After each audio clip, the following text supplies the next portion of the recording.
Welcome to Fluent Phonics. Today we will learn how to pronounce the word beware. Beware, where. Beware. Beware.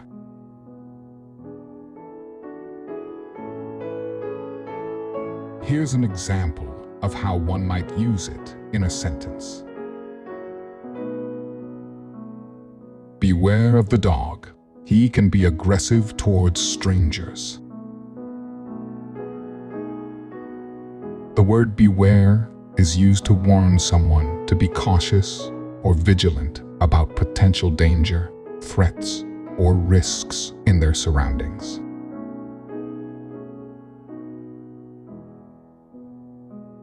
Thank you for your time.